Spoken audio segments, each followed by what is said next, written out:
Before creation itself, there were 6 singularities. Then the universe exploded into existence, and the remnants of these systems were forged into concentrated ingots. Infinity Stones. These stones, it seems, can only be brandished by beings of extraordinary strength. So, in the Marvel movies, the Infinity Stones are sentient, which would make sense because they were around before the beginning of the universe and individually possess certain powers that they can access at will. The Tesseract, the Space Stone, for example. Dr. Selvig read an energy surge from the Tesseract 4 hours ago. NASA didn't authorize Selvig to go to test phase. He wasn't testing it. He wasn't even in the room. Spontaneous event. It just turned itself on? But our ally knows it's working, says they never will. He is ready to lead. If there's any tampering, sir, it wasn't at this end. At this end. Yeah, the cube is a doorway to the other end of space, right? Doors open from both sides. You understand that? The Tesseract is ready to receive Loki.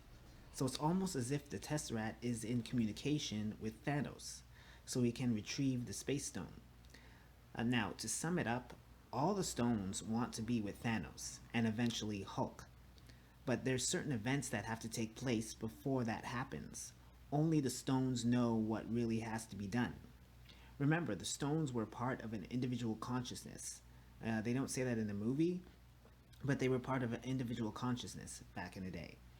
So it would make sense that each stone has consciousness to some degree. Now, apparently there was a problem with the universe that had to be corrected, but Thanos was half of the solution. The Avengers were the other half.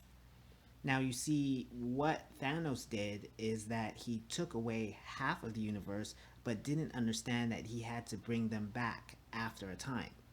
The Avengers were the other half of the equation to bring back the people that Thanos deleted or put in limbo. It's sort of like having a problem with your computer, right? You reset your computer, but it didn't come back. The point of the reset is for it to go off, then come back. So what Thanos did is that it just went off, but he didn't bring them back. So the Avengers had to bring them back to truly reset the universe.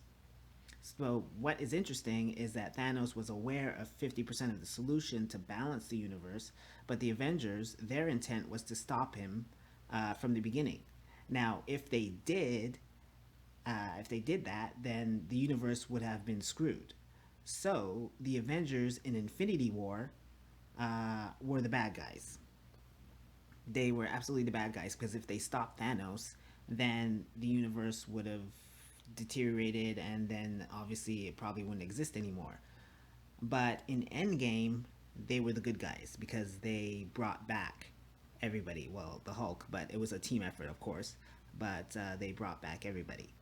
So that was the point. So they were the good guys in Endgame, but Infinity War, they were the bad guys because they tried to stop Thanos. And I don't think people understand that, but that's the case.